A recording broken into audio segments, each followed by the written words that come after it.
Buongiorno l'equipo, come vai? Pourquoi tu parles italien toi? Bah, on va parler de Luca, Luca, bah oui. Ouais, bah t'as pas besoin de parler italien pour ça. Fais-le en français, sinon personne ne va comprendre. Ah bah ouais, c'est pas con ça. Bon, salut l'équipe, comment ça va? C'est Sébastien. Aujourd'hui, on va parler de Luca. Don't take my sunshine away.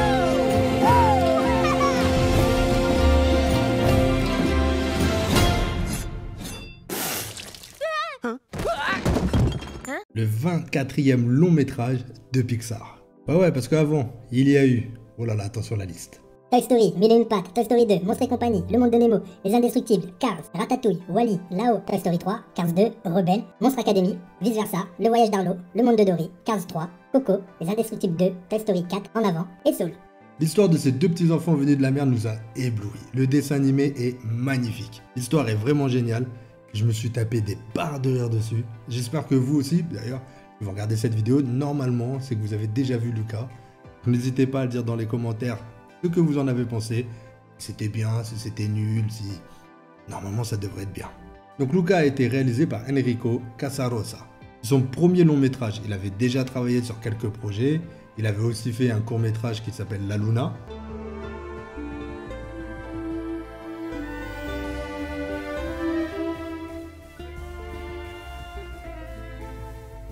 Mais là, son premier long métrage est franchement bravo. Pour ceux qui ont regardé le dessin animé sur Disney+, il est proposé aussi un petit reportage, je sais plus combien il a duré, 20-30 minutes.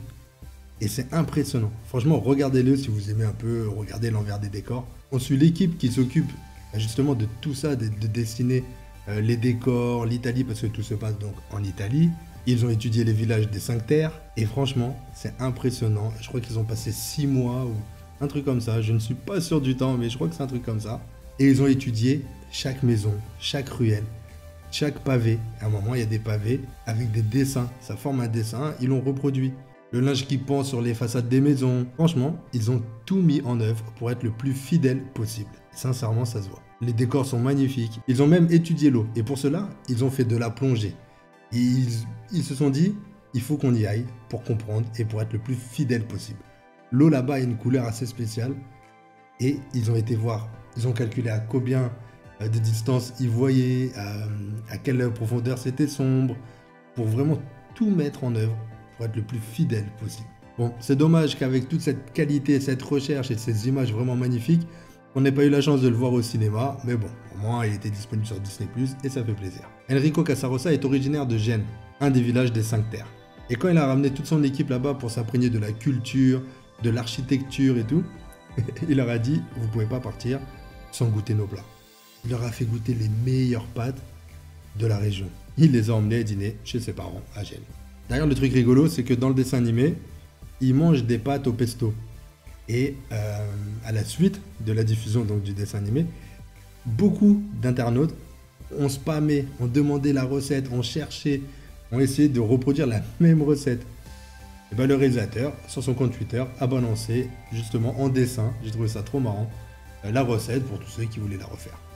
Un petit détail, mais moi ça m'a fait sourire. Donc là on a vu tout ce qui était côté bouffe, côté architecture, côté culture, mais le monstre marin. Ils ont aussi étudié la représentation médiévale de monstres des mers figurant sur la Carta Marina. C'est une carte de la Renaissance datant de 1539, ainsi que des sculptures de créatures légendaires représentées dans toute l'Italie, sur des fontaines, sur des bancs et à même le sol sur les pavés et tout. C'est franchement un gros travail. D'ailleurs, ils se retrouvent dans la ville de Porto Rosso, dont on avait eu un petit aperçu dans le dessin animé Soul, dans une petite affiche à un moment, ce qui était placardé sur la vitrine d'une agence de voyage.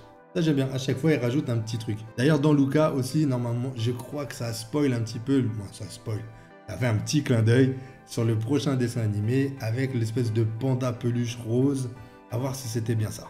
Luca se situe à peu près dans les fins des années 50 et le début des années 60.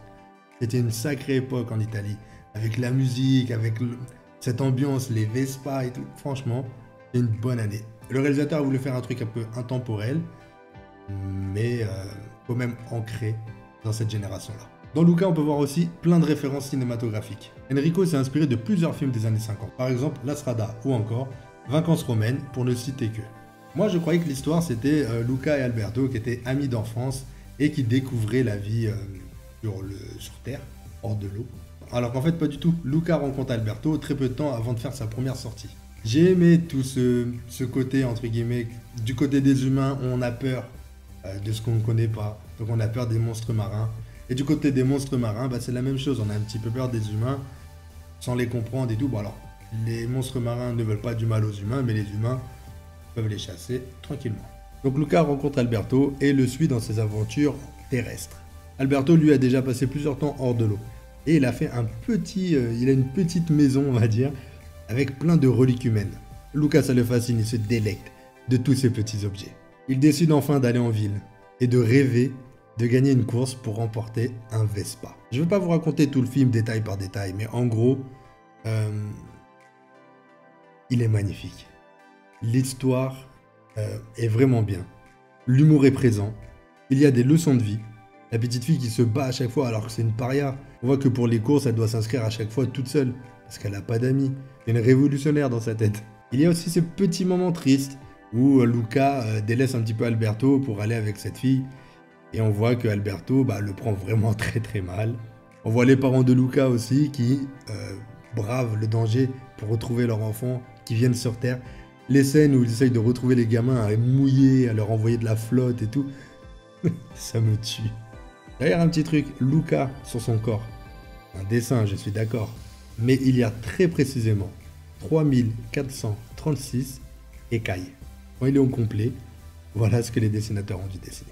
Dans les leçons de vie, il y a aussi cette amitié entre Alberto et Luca qui est vraiment forte. Ils ne se connaissent pas depuis longtemps, mais ils se sont vraiment liés d'amitié.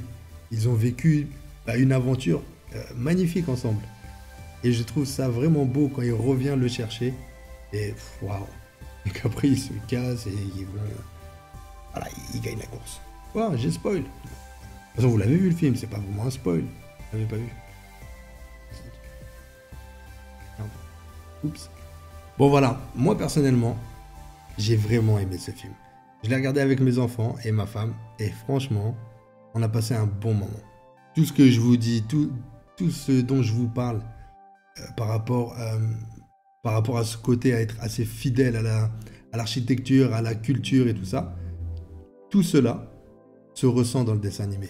Les couleurs, l'eau qui est superbement bien fait, les personnages, leur charisme, on s'y attache, l'humour qui est vraiment rigolo.